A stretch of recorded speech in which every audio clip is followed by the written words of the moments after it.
Bom, gostaria de agradecer o convite aí do pessoal, do André, do Arthur, do Milton, Mauro, todos que fazem parte aí do curso de robótica mais um ano.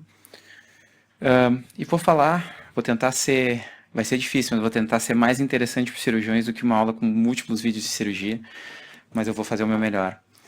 Então vou tentar falar um pouco de câncer de próstata metastático, um cenário que cada vez mais o urologista participa, seja no diagnóstico, seja em eventuais complicações que a gente tem muitas vezes. E eu acredito que o tratamento multidisciplinar dos pacientes em todos os momentos da doença, seja na doença localizada com auxílio do radioterapeuta, seja para discussão, ou do auxílio do oncologista, para discussão, bem como na doença avançada com o auxílio do urologista ou oncologista, é o cenário ideal para os pacientes.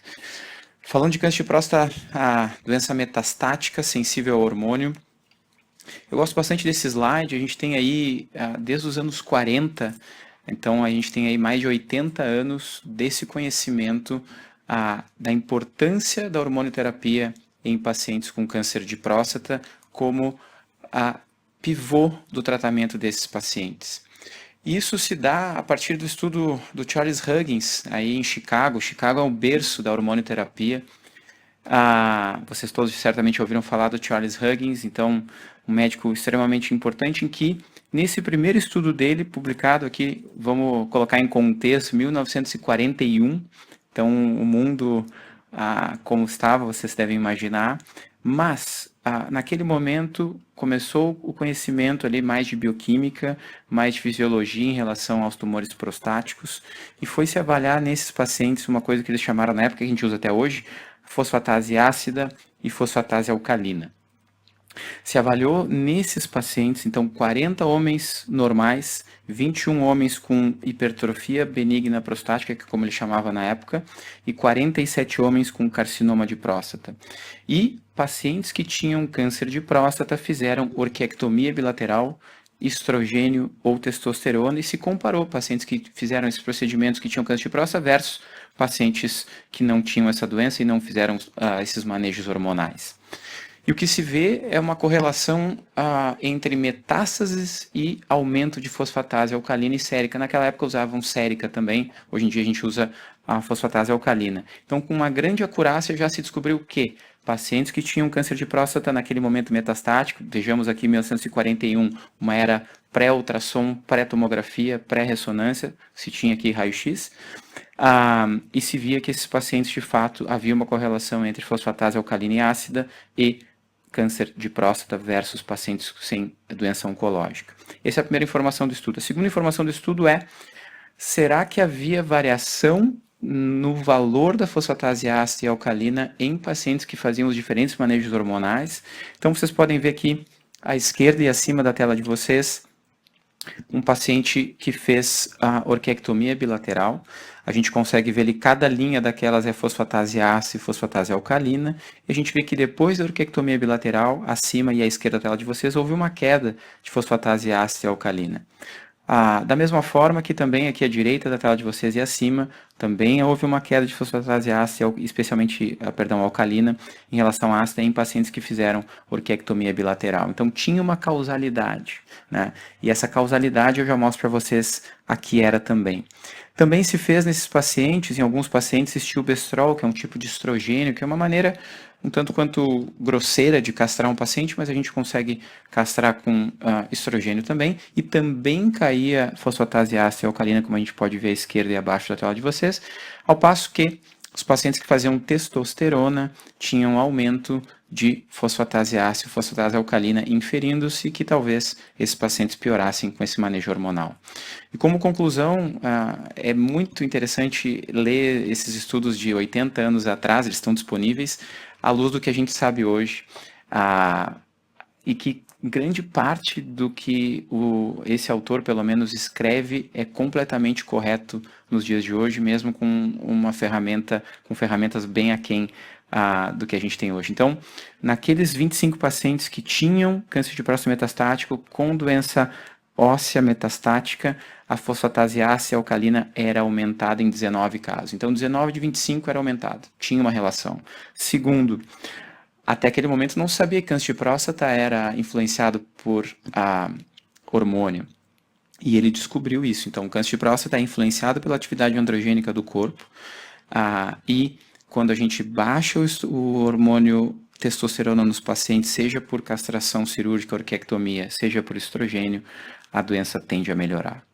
Ele foi no segundo estudo, também no mesmo ano, 1941, em que ele escreve na introdução o primeiro contexto chamado sensibilidade a hormônio, ou melhor dizendo hoje em dia, sensibilidade à castração. E ele chega nessa conclusão baseado em tanto tumores infantis, que havia virilização de crianças e que se aumentava a próstata, quanto também no estudo dele anterior.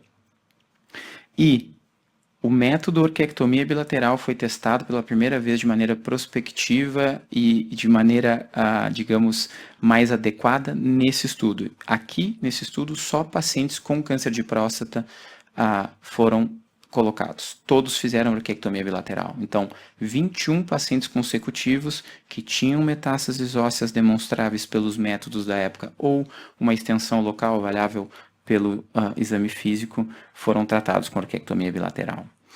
A primeira coisa que eu chamo a atenção, essa é a lista dos pacientes, desses 21 pacientes, então são 21 linhas de pacientes aí nos estudos. A primeira coisa é a falta de sigilo naquela época, tanto questões de metodologia e pesquisa e ética em pesquisa que avançaram depois do final da Segunda Guerra Mundial, Nuremberg, etc., que foram importantes para que a gente hoje faça pesquisa com um nível elevado em relação à ética, mas naquele momento isso não era ainda visto. Então vocês podem ver que cada linha tem as iniciais de cada paciente, tem a idade de cada paciente, mas o que eu chamo a atenção é que todos os pacientes melhoraram. Todos os pacientes que fizeram orquiectomia melhoraram de dor. Alguns ali morreram 8 dias depois, obviamente não foi da orquiectomia, certamente eram pacientes que já tinham doença bastante avançada, mas virtualmente todos os pacientes melhoraram. Isso é um aprendizado de 1941 que a gente tem que trazer para a nossa prática clínica. Semana sim, semana não, eu recebo alguma ligação de algum oncologista dizendo, olha, estou com um paciente aqui, está aguardando para começar hormônio, está aguardando para começar orquiectomia, fazer orquiectomia, mas ele está com dor, eu vou fazer radioterapia na coluna, sei lá. Não deve se fazer. Por quê? Porque 100% dos pacientes com orquiectomia, que é um método espetacular de castração, melhoram, né? Então, os pacientes, mesmo aqueles que estão com dor, a melhora é extremamente rápida, especialmente com orquiectomia, em que a gente, 2, 3 dias depois da orquiectomia, o paciente já está com níveis de testosterona em castração. E esse é o relato de um paciente do mesmo estudo. Então, um paciente aí de 75 anos, vocês podem ver na imagem dele à esquerda que tinha uma sonda colocada, tinha uma lesão grande ali, vocês podem ver na bacia desse paciente, um paciente com retenção urinária aguda, naquele momento certamente extremamente doente, com 50 quilos, e ele coloca como tendo uma enduração pétrea se estendendo até a vesícula seminal esquerda, ou no toque retal ali, de alguma forma ele inferiu isso. O paciente tinha uma fratura do osso pubis, a gente pode ver acima ali, uma lesão osteoblástica nitidamente, até pelo raio-x. E em 16 de outubro de 1939, em plena Segunda Guerra Mundial, esse paciente fez orquiectomia, e esse paciente já em março de 1940 já tinha aumentado 7 quilos. Ele coloca que o leito prostático estava macio no toque retal e que não poderia mais se ver ou se sentir carcinoma. Em 1941, aí um ano e pouco depois, esse paciente tinha ganhado 14 quilos. E vocês podem ver no raio-x abaixo, já não tinha mais sonda, certamente esse paciente saiu da retenção urinária aguda que ele tinha, e do ponto de vista radiológico, aí com o método da época raio-x, se vê uma melhora bastante relevante. E também nesse estudo, eu uso ele no dia a dia para poder explicar para o paciente quais são as repercussões pós-orquiectomia bilateral, ou pós-terapia de deprivação androgênica. Então, ele cita, se eu não estou enganado, são 12, eu vou falar de alguns aqui, que a gente pode conversar com os nossos pacientes todos no nosso dia a dia. Então, alterações de peso, todos os pacientes ganharam entre 3 e 18 quilos, é o que a gente vê na prática. Então, o paciente começa hormonioterapia ou faz orquiectomia bilateral, os pacientes tendem realmente a ganhar peso. Segundo, vocês podem ver ali abaixo, à esquerda da tela de você sublinhado, ele coloca como sintomas neurológicos ali, mas os sintomas de dor melhoraram em todos os pacientes, não houve exceção. Também é um conhecimento bastante importante para a gente ter no nosso dia a dia hoje, em 2025, 80 e tantos anos depois desse estudo. Além disso, a questão que ele coloca ali como capacidade sexual, então o desejo sexual e as ereções penianas foram ausentes em todos os pacientes. Então, ao mesmo tempo que todos os pacientes melhoram de dor, da mesma forma também pela questão hormonal, todos os pacientes tendem a não ter mais ereções e não ter também desejo sexual. Ele fala também dos hot flashes, ali dos fogachos que aconteceram na maior parte dos pacientes, e ele também compara com os que as mulheres têm na menopausa.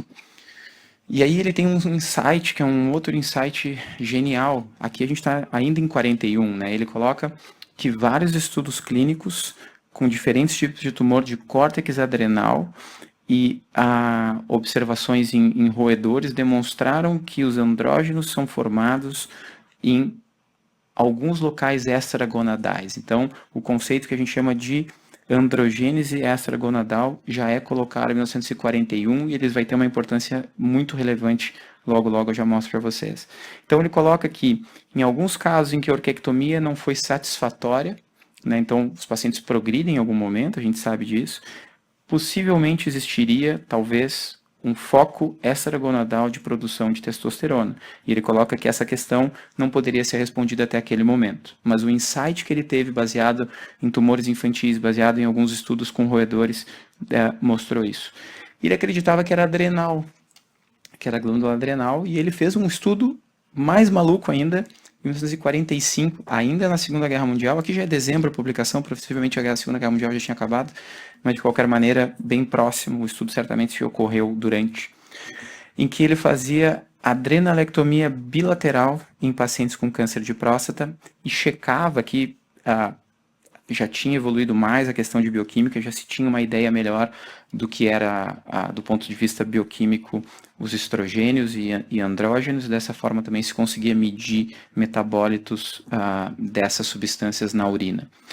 Então, ele avaliou isso com esse conceito que eu já falei de androgênese extragonadal em pacientes com câncer de próstata, mais uma vez repetindo, por causa de masculinização em crianças com tumores de adrenal. E aqui ele bota mais um conceito que 80 anos depois não poderia ser mais atual, que é o conceito da resistência à castração. Então ele coloca que a orquiectomia funciona em todo mundo, sim, mas um percentual de pacientes em algum tempo depois acaba piorando. Lembremos aqui que a gente não tinha, por exemplo, PSA nessa época. E ele pega 4 pacientes que tinham feito orquiectomia e tinham progredido e faz adrenalectomia bilateral em todos esses pacientes. Paciente número 1, falecido 36 horas por choque, em 36 horas depois da cirurgia por choque. Paciente número 2, falecido em 54 horas pós-adrenalectomia bilateral por também choque.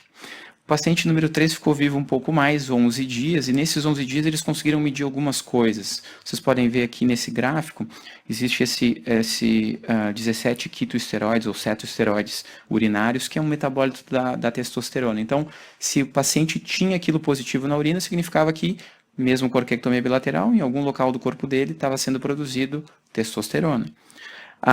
E o que se vê é que depois da orquiectomia bilateral há uma queda relevante desses esteroides, né, desses metabólitos, e depois da adrenalectomia, como vocês podem ver aqui, tanto esquerda cai, depois sobe, direita cai de novo, também havia uma queda desses metabólitos urinários androgênicos. O paciente número 4, o primeiro morreu em poucas horas, o segundo morreu em poucas horas, o terceiro morreu em alguns dias. No quarto paciente, eles começaram a dar um pouco de corticóide para esse paciente. Então, deram corticóide para esse paciente, e esse paciente ficou vivo mais tempo, e eles avaliaram 2 coisas. A queda dos metabólitos androgênicos, como vocês podem ver aqui à esquerda, caiu, de fato. E à direita, será que esses pacientes melhoravam do ponto de vista oncológico? E a maneira que ele utilizou para avaliar se o paciente melhorava era fosfatase ácida e alcalina. E havia queda, depois da adrenalectomia, de fosfatase ácida e alcalina. E ele tirou conclusões que são fundamentais, são a base de muitas das coisas, muitas das medicações que a gente faz hoje em dia.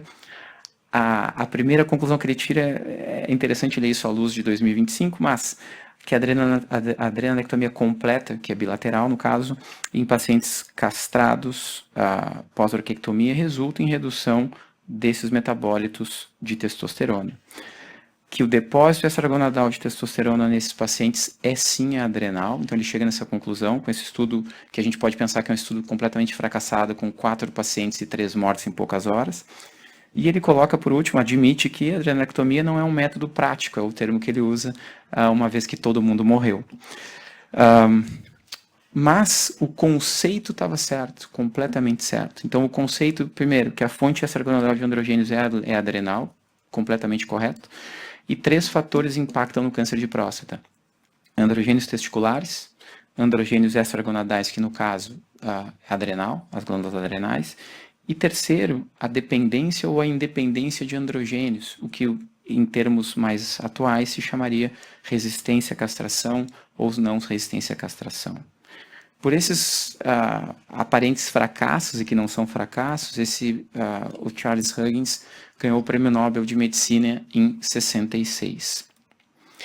Evoluindo um pouco mais, a gente já está aqui na década de 70, esse médico chamado Andrew Shelley, é um grande bioquímico, ele conseguiu isolar e entender como funcionava o nosso eixo hipotálamo, hipófise, gônada. Então ele fez a descrição molecular do LH, do FSH, do LHRH, coisas que muitas vezes estão distantes lá no nosso conhecimento lá da faculdade de medicina, do primeiro, segundo ano de fisiologia, mas que são fundamentais para que a gente entenda o que acontece com o paciente com câncer de próstata e qual a importância da hormonioterapia. Então ele descreveu esse entendimento do eixo hipotálamo, hipófise, gônada, e por isso também ele ganhou o Prêmio Nobel de Medicina em 77. Por exemplo, o que a gente usa hoje, que vocês certamente ouviram falar como Zoladex, Lupron, Leuprorelina, etc., nada mais são do que agonistas LHRH. É igualzinho ao nosso hormônio que o Andrew Shelley desenvolveu naquele momento, de maneira farmacológica, e a gente dá para os pacientes fazendo o bloqueio desse eixo hipotálamo, hipófise, gônada, que vocês entendem tão bem.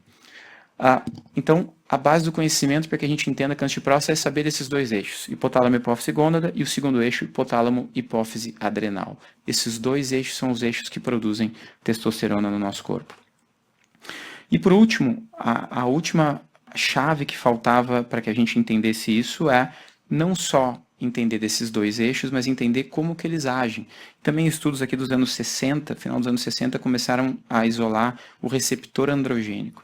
O que é o receptor androgênico? Nada mais é, então aqui a gente tem uma célula de câncer de próstata, aqui em roxo ou azul a gente tem a testosterona, que é produzida seja nos testículos, seja na glândula adrenal, e essa testosterona, ela não faz nada sozinha, ela só faz alguma coisa mediante a ligação dela no receptor androgênico. Então, esse receptor androgênico, ele internaliza dentro da célula, ele faz essa dimerização que a gente chama, entra no núcleo, faz síntese proteica, proliferação celular e consequente produção de PSA.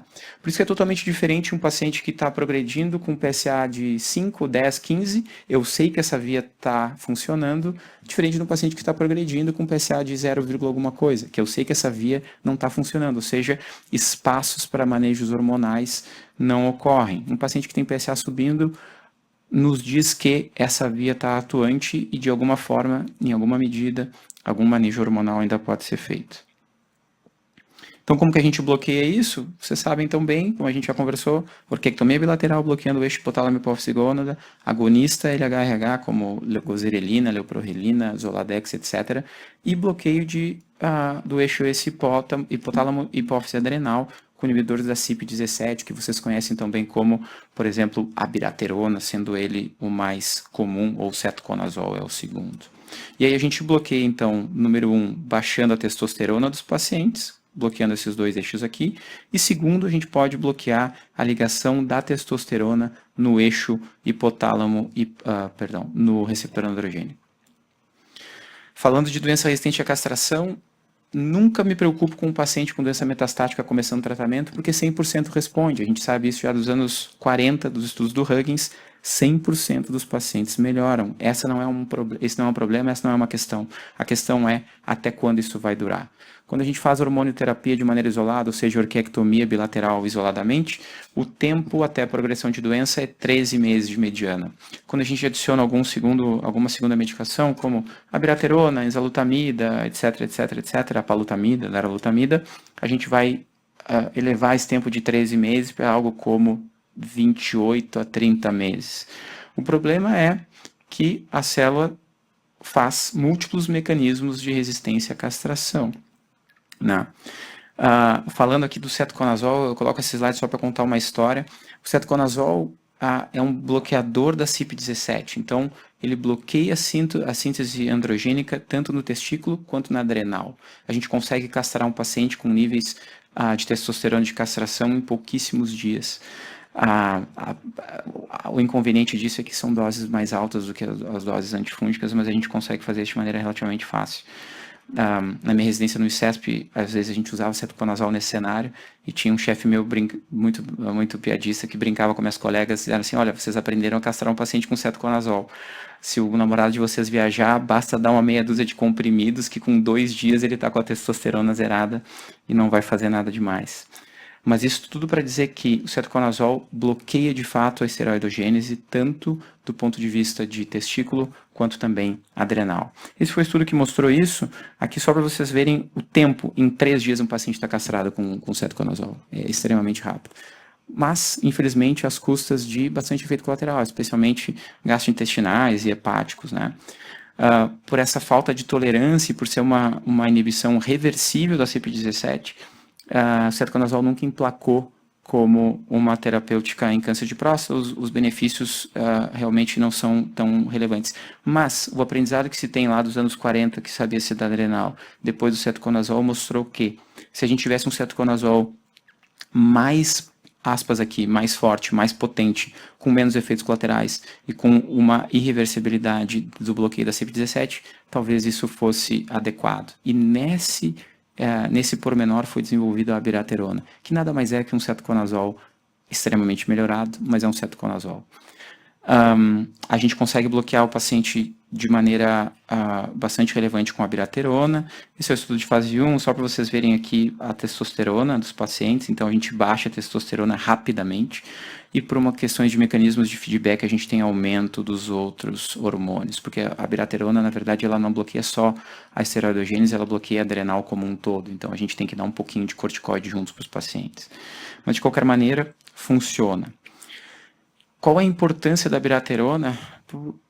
Para o urologista, acredito que quase nenhuma, mas ela é importante no sentido do entendimento que o embrião do entendimento da abiraterona já estava nos anos 40, ela foi desenvolvida lá nos anos 2010, e ela é mais importante do que isso, porque ela mostrou benefício em sobrevida em múltiplos cenários na doença resistente à castração, demonstrando uma coisa importante. Então, a gente castrava os pacientes com orquiectomia bilateral, e eles progrediam. Então a gente chamava a doença de resistente, resistente a hormônio, mas não era resistente a hormônio, ela era resistente à castração, porque ainda havia manejos hormonais, por exemplo, com a abiraterona. Então esses estudos dois mudaram a nomenclatura de câncer de próstata resistente a hormônio para câncer de próstata resistente à castração. São duas coisas distintas. Então há múltiplos mecanismos de resistência, como a gente já falou anteriormente, isso que eu posso passar. E a última pecinha do quebra-cabeça para a gente falar é o receptor androgênico. Então a gente bloqueia o testículo dos pacientes, seja com orquiectomia, seja com agonistas ou antagonistas LH-RH. A gente bloqueia a testosterona dos pacientes, a produção na adrenal, com a abiraterona, por exemplo. E por último, a gente pode bloquear a ação da testosterona no receptor androgênico lá dentro da célula com antiandrogênicos. Existiam múltiplos, então lá bicalutamida, os mais antigos, nilutamida, e a gente tem os mais modernos. A enzalutamida já não é mais tão moderna, mas a gente ainda chama como moderna, mas a gente vai ter lá a palutamida ou daralutamida, todos eles agem na ligação da testosterona com o receptor androgênico. A gente tem quimioterapia para pacientes com câncer de próstata, todos vocês sabem bem, em algum momento isso pode ser usado, e a gente tem algo emergindo agora no nosso conhecimento que a gente chama de radiofármacos ou teranóstico, como vocês muitas vezes já ouviram falar, que nada mais é do que substâncias em que podem ser terapêuticas e diagnósticas, e o PSMA é um exemplo expresso disso. Então a gente usa o PSMA, por exemplo, como diagnóstico, e a gente também usa ele como terapêutico, eu já mostro já. A gente tem múltiplas outras medicações radiofármacos, o Radium 223 é uma delas. O Radium, se a gente for lembrar lá da época do colégio, olhar na tabela periódica, ele está na mesma família do cálcio. Então, todos os substâncias que geralmente estão na mesma família, no caso do cálcio e do rádio, metais alcalinos terrosos, eles têm o mesmo tropismo. Então, tudo que o cálcio tem tropismo, o rádio também tem tropismo. O local de tropismo do cálcio são os ossos, o rádio da mesma forma. Então, se alterou o rádio para que ele tivesse uma partícula alfa ligada a ele, ou seja, que ele conseguisse entregar a radioterapia ou radiação e com o tropismo natural que essa substância tem por estar na mesma família do cálcio, a gente consegue entregar a radiação em pacientes com doença óssea. Então é por isso que o rádio não serve para pacientes que têm doença linfonodal expressiva, ou que têm doença pulmonar, ou que têm doença hepática, e sim, só serve para pacientes que têm doença óssea por esse tropismo natural, baseado na sua propriedade química. O lutécio, que é uma medicação que está extremamente em voga hoje em dia, da mesma forma, está lá na tabela periódica, mas ele é diferente um pouco, ele é modificado para que a gente ligue no PSMA o lutécio, que é uma partícula nuclear. O lutécio, diferente do rádio, ele não entrega uma partícula alfa, ele entrega uma partícula beta. Isso é um pouco diferente do ponto de vista de penetração em relação à radiação e do tipo de dano ao DNA que causa. Os locais em que a gente expressa PSMA, toda vez que vocês forem pedir um PET, vocês podem ver que todas as nossas glândulas expressam PSMA. Então, lacrimal, salivar, a parótida submandibular e assim por diante. Então, por definição, os efeitos colaterais vão ser nessas glândulas, por isso que lutécio da boca seca, né? Então, a gente faz geralmente, durante a infusão do lutécio, uma compressa gelada para ter uma vasoconstrição naquele local e não entrar lutécio ali. Mas a gente consegue entregar, através dessa maneira, com PSMA, o lutécio nas células cancerígenas também, entregando radiação dentro da célula. Isso aqui eu posso passar. Então, qual que é o tratamento contemporâneo do câncer de próstata? Vai ser os mesmos pilares de conhecimento que a gente tinha em 1945, na verdade é 41. 41 o primeiro estudo, 45 o segundo, que são androgênios testiculares, androgênios extragonadais, no caso adrenal, e a dependência ou independência de androgênios, né? Falando aqui do contexto e do cenário de resistência à castração.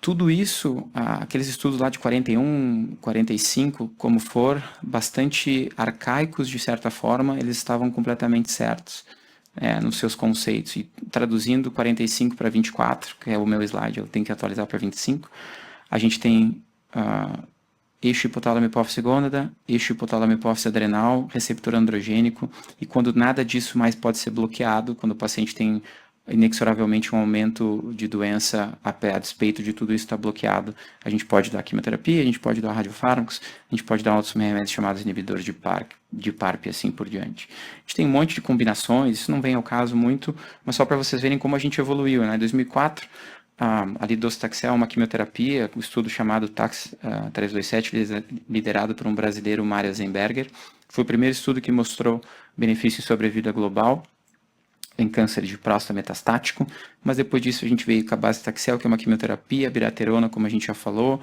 enzalutamida já falamos, rádio já falamos, lutécio já falamos, e essas medicações que eram feitas pós-orquiectomia, até 2016, 2017 era só orquiectomia inicial, e depois na resistência à castração se dava essas medicações.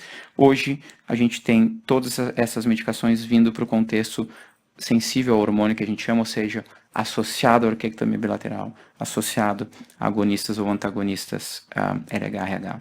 Então, múltiplos estudos aí desde 2015 e 2016 mostram que quanto mais a gente tratar os pacientes de maneira intensiva no contexto sensível ao hormônio, ou seja, faz a orquiectomia amanhã, começa algum desses remédios nas próximas semanas, a gente melhora o desfecho dos pacientes. Todos esses estudos têm benefícios sobre a vida global. Para terminar, falar um pouco de pesquisa em câncer de próstata que a gente tem aqui. A gente tem alguns... tudo que eu falei para vocês eu vou falar o inverso agora. Falando de testosterona, a gente tem alguns estudos aqui no Moinhos e fora também do que a gente chama de terapia androgênica bipolar, ou seja, a gente dá altas doses de testosterona para o paciente, tentando ressensibilizar aquele tumor. A gente causa, não vem ao caso muito entrar em detalhes, mas a gente causa morte celular nas células de câncer de próstata por diferentes mecanismos. Então a gente vai ter células expostas no mesmo mês ou nas mesmas múltiplas semanas, a altos níveis de testosterona e baixos níveis de testosterona, então suprafisiológicos, níveis de castração, e esse rápido ciclo entre esses dois extremos polares, entre esses dois polos, causaria o efeito antitumoral. Não é dar testosterona para o paciente, tampouco é reposição hormonal. O que a gente está falando aqui é altas doses seguidas de baixas doses. Então a gente mantém o paciente castrado. Se o paciente tem orquiectomia, obviamente ele vai se manter castrado, mas se o paciente está fazendo uso de Zoladex, leuprorelina, etc., a gente mantém a leuprorelina ao mesmo tempo que a gente dá bastante testosterona. A gente fez alguns estudos aqui que a gente liderou. Esse estudo eu abri lá no Sírio, junto com o Diogo e mais algumas pessoas lá, o Denis. E esse era um estudo que a gente queria estudar não só o funcionamento disso, mas também se havia algum preditor de resposta. Então a gente fazia nos pacientes testosterona, cipionato de testosterona 400 mg uma vez por mês. A testosterona atingia níveis altos, depois ela baixava, a gente fazia de novo, e a gente via esses pacientes com PET de FDG e PET de PSMA ao mesmo tempo. Esse foi um estudo, vocês vejam, isso aqui é queda de PSA, tá? Então metade dos pacientes aqui tiveram queda de PSA, tem pacientes com queda de PSA de 98% recebendo testosterona, 87%, 80%, então foi bastante relevante o número de pacientes que responderam. E esse é o caso de um paciente, né? Esse era um paciente meu, que já tinha feito hormonoterapia, bicalutamida, abiraterona e docetaxel, já tinha feito químio. O PSA dele no diagnóstico era 460, Gleason 8 e tinha um alto volume de doença. A gente pediu os dois PETs para ver o quê? Ver se tinha discrepâncias entre FDG positivo, PSMA negativo, pensando que pudesse ter doenças que não fossem relacionadas a hormônio. Vocês podem ver que a esquerda é o PET de PSMA do paciente e a direita é o PET de FDG. Vocês podem imaginar a preocupação que eu fiquei de fazer testosterona num paciente que tinha um volume inacreditável de doença. Mas o paciente consentiu formalmente, em termos de consentimento, dentro do protocolo de pesquisa, com o máximo de segurança que isso pode ocorrer. Essa é a resposta do paciente. Em preto a gente tem o PSA, em vermelho a gente tem a testosterona. Então a gente consegue ver e caracterizar os altos e baixos, né, da terapia que a gente chama androgênica bipolar. E esse paciente teve uma queda de PSA de 79%, né, bastante relevante. Esse é o exame inicial do paciente. A gente está nesse momento fazendo um monte de cálculos estatísticos aí caracterizando relações de SUV máximo, tumor volume, total lesion. Esses conceitos de tumor volume e total lesion são bem caros aos médicos nucleares. Em resumo, são cálculos matemáticos do quanto uma lesão brilha e de quantas brilham. Então a gente faz essas multiplicações aí para entender o volume, tentar ter um volume barra intensidade de doença, de maneira simplista explicando. E esse é o PSA do paciente, perdão, esse é o PET do paciente 6 semanas depois. Indubitável a melhor. O paciente melhorou de maneira extremamente importante com o uso de testosterona, contradizendo totalmente tudo que a gente tinha ou tem ainda na literatura. Esse aqui é o PET do paciente, o mesmo paciente. Olha a pelve desse paciente e a coluna, né? Dá bastante medo de fazer testosterona, mas isso são 6 semanas depois. A gente abriu outros estudos, esse é um estudo maior, esse estudo anterior que eu mostrei para vocês tinha 20 pacientes só, 10 aqui conosco e 10 no Sírio. A gente abriu esse segundo estudo de algo que eu chamei como terapia androgênica bipolar extrema, que a gente fazia 1 mês de testosterona, 1 mês de darolutamida, então bloqueando o receptor, e assim sucessivamente. Esse estudo a gente colocou 51 pacientes em múltiplos lugares, Sírio, Einstein, BP, Redditor, Oncoclínicas do Rio, foi bem legal. Isso aqui eu posso passar. Então esse era o desenho do estudo, testosterona 1 mês de darolutamida e 1 mês de washout, para fazer a darolutamida parar de funcionar e o próximo ciclo de testosterona poder ter atividade. A meia-vida da darolutamida é 2 dias, então o washout era 1 semana. Esse é o nosso recrutamento. A gente terminou esse estudo, o recrutamento dele em 28 de março de 23, 51 pacientes, nesses centros todos que eu falei para vocês. E a gente está terminando de escrever o manuscrito, os resultados são extremamente bons. Esse foi um segundo estudo que a gente ainda está recrutando, da associação de testosterona com Radium 223. Esse estudo eu só coloquei aqui no Moinhos e no Hopkins. A gente recrutou aqui 35 pacientes até agora, e lá eles uns 18, mais ou menos. Está no finalzinho esse estudo. A gente deve terminar ele em mais uns 4 meses, talvez. E esse não tem resultado nenhum ainda, tem só preliminares. Ah, tá aqui isso aqui não está atualizado, a gente já botou mais. Mas de qualquer maneira, a gente está indo em direção a finalizar eles. Vão ser 47 pacientes. E a gente está bem perto de acabar, acho que faltam só 5. Esse é o que a gente viu no estudo até então. Os primeiros 15 pacientes, metade tinha resposta em PSA e 100% dos pacientes tinham resposta em fosfatase alcalina. Aqui está 93% porque a gente considera 30%, mas todos diminuíram a fosfatase alcalina e metade diminuiu o PSA. Esse é um caso do estudo, então a gente vê aqui um paciente com uma grande lesão, com uma grande lesão aqui, e depois da combinação de testosterona e rádium, basicamente quase tudo sumiu. Um dos efeitos colaterais, esse era um paciente idoso, 87 anos, que tinha feito hormonioterapia e apalutamida. Esse é um paciente meu do consultório. Ele ficou fazendo testosterona acho que uns 8 ou 9 meses, depois progrediu, infelizmente. Estou fazendo quimioterapia para ele agora, mas ele ficou 9 meses sem receber quimioterapia e ele revitalizou absurdamente com testosterona. Então, um dos efeitos colaterais de testosterona é polistemia. Então, aquele paciente que tem lá 9, 10 de hemoglobina, vai para 14, 15. Às vezes, quando o paciente faz muito tempo, eu tenho pacientes fazendo em estudo 3 anos de testosterona, 4. E às vezes é difícil a polistemia, o paciente vai a 17, 18 de hemoglobina, o que eu acho até bom. É cipionato de testosterona, 400 miligramas, uma vez por mês, cada 28 dias. É a dose máxima permitida pelo FDA para hipogonadismo. Em relação ao câncer de bexiga, só para terminar, a gente teve bastante experiência em estudos com câncer de bexiga recentemente.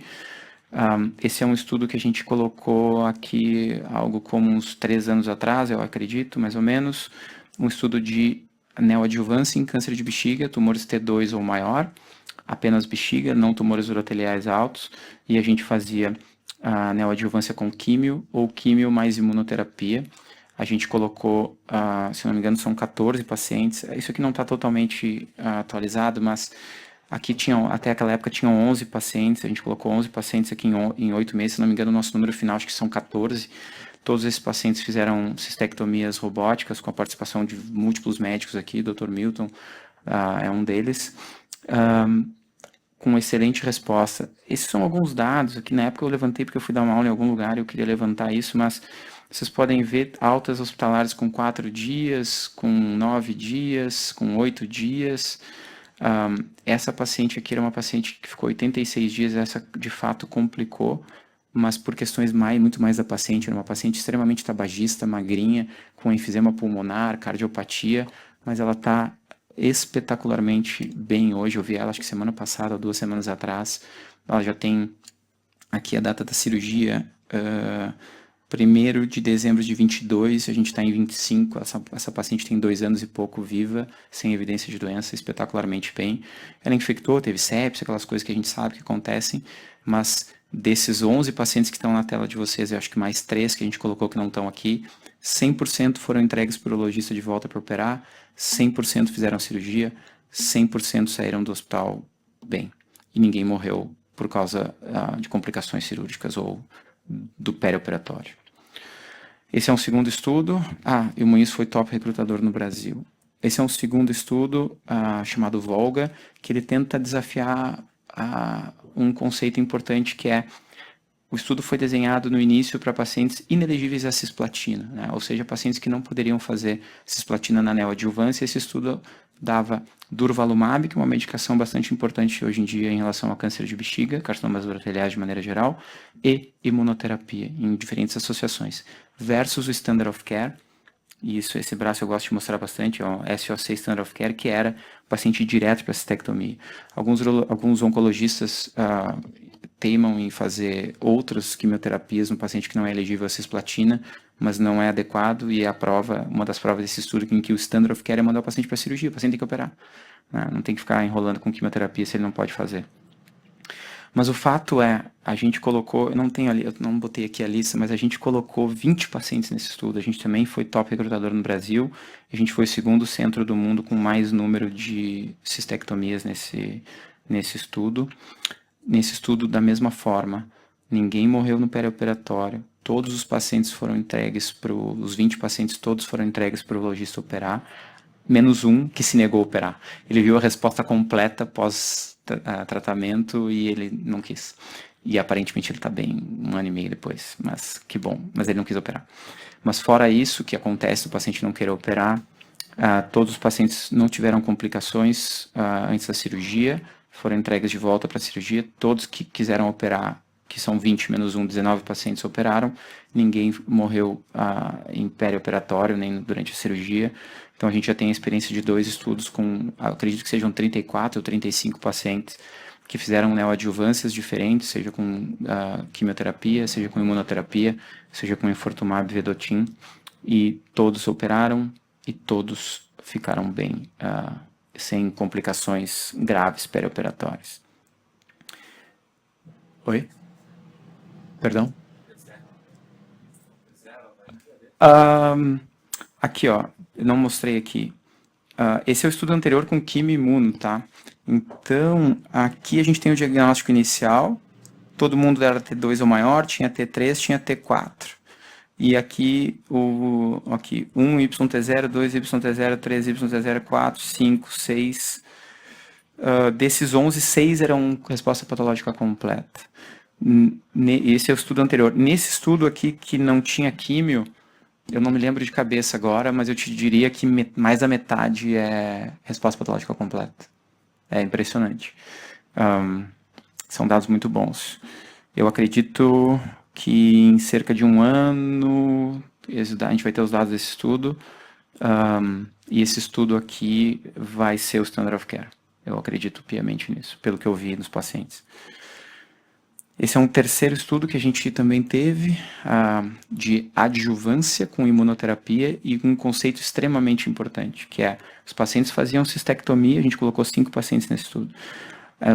Esse estudo a gente entrou um pouco depois e esse estudo ficou pouco tempo aberto no Brasil, a gente não conseguiu performar tão bem, mas de qualquer maneira foi importante. Esse é um estudo que os pacientes faziam cistectomia e faziam o que a gente chama de ctDNA depois da cirurgia, que é o DNA,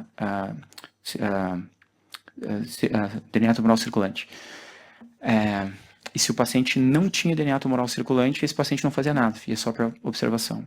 Se o paciente tinha DNA tumoral circulante, ele ia para a randomização entre imunoterapia ou placebo. Se tem, eu diria que o ctDNA em pacientes oncológicos, o que a gente tem mais avançado pós-cirúrgico é bexiga. Tem uma correlação, eu diria que quase que perfeita, entre não ter ctDNA positivo depois da cirurgia e não recidivar. Então talvez a gente não vai mais muito falar em adjuvância em algum momento no futuro, se a gente tiver o DNA tumoral circulante desses pacientes. E no estudo, ninguém nosso que tinha DNA tumoral circulante negativo recidivou desses 5. Esse é um estudo que a gente está por abrir agora, no final do mês, que é um estudo com uma nova vacina da Roche, em que também tumores altos e tumores baixos, então bexiga, PT3 ou T4, e tumores altos T3, T4 também. Esses pacientes vão poder fazer neoadjuvância com quimioterapia convencional, e os pacientes operam dentro do estudo, também a gente conseguiu isso no orçamento, etc. E depois os pacientes aí vão ser randomizados para fazer nivolumab, que é o standard of care hoje em dia pós-cirurgia, versus nivolumab mais essa medicação nova chamada Sevumera, que é um tipo de agente imunoterápico também. Essa é a lista de estudos que a gente, nos últimos 3, 4 anos, mais ou menos, a gente colocou. Então, tem estudos aqui em próstata, em bexiga. Rim a gente não teve nenhum, mas vai vir agora 4 ou 5 de rim nos próximos meses. E a gente colocou em uro-oncologia 282 pacientes em protocolos de pesquisa nos últimos 4 anos, todos intervencionistas. Eu acho que talvez seja o centro com maior volume do Brasil, disparadamente. mais um estudo que a gente tem aqui, que eu não coloquei, que é um estudo observacional de vigilância ativa, que a gente colocou uns 400 pacientes também. Então, a gente tem feito bastante coisa. Basicamente, eu acho que é isso. Queria agradecer a todos o convite e estou à disposição para questionamentos. Obrigado.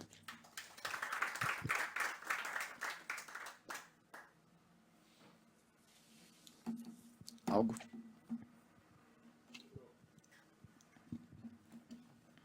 Bom, parabéns pelas apresentações aqui, Pedro. Acho que tudo que vocês viram aqui desse vigor de pesquisa clínica aqui, eu acho que o Pedro é o grande líder disso e ele conseguiu fazer alguma coisa que em outros locais não se conseguiu fazer, que é se associar com os urologistas, né? E incluir, incluir os nossos procedimentos dentro do escopo do estudo. Isso revolucionou realmente e colocou também à disposição dos pacientes uma tecnologia moderna, ou técnica moderna, eu diria, para fazer a cistectomia, que é a robótica. Então, em outros lugares, a cistectomia prevista era aberta. E a gente sabe hoje em dia que a cistectomia robótica tem menos complicações do que a cistectomia aberta. Então, ela é melhor. E também, se a gente pudesse dizer, só não é um standard of care pelo custo ainda. Mas, Pedro, parabéns, realmente. Eu queria te perguntar duas coisas, basicamente. Fosfato azealcalina, a gente dosava no passado. Né? Eu sou do tempo ainda que a gente dosava fosfato azealcalina. Hoje em dia, depois do PSA, evidentemente que isso não tem mais sentido, mas naquele paciente que tem um tumor não produtor de PSA, fosfato azealcalina ainda tem algum espaço ou não? Então, essa é a primeira pergunta. A segunda pergunta é, hoje mesmo recebi uma ligação de um colega do interior que está com um paciente que está com uma massa linfonodal não muito grande, pélvica, fez uma punção aspirativa e deu carcinoma urotelial.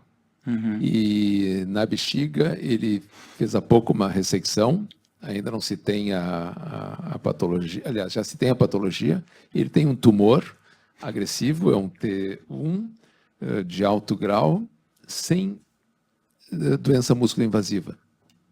Sem doença músculo-invasiva. Então, talvez possa ter havido alguma metástase, sei lá, antes de se tornar músculo-invasiva, ou existe alguma coisa músculo-invasiva que não foi retirada. Tem algum estudo para esse paciente também? Talvez esse estudo que tu falaste poderia acomodar esse tipo de paciente também? Que é algo que a gente não, perfeito. Em relação à fosfatase alcalina, eu peço para todo mundo. Ela nos ajuda, bem como o PSA, a medir no contexto recente de castração, né, no contexto metastático, como é que está a doença óssea do paciente naquele momento. Tem remédios, por exemplo, o Radium 223, que a gente usa, ele só 14% dos pacientes cai PSA. Então não é um bom marcador para saber se está funcionando. A fosfatase é mais fidedigna, especialmente nesse remédio.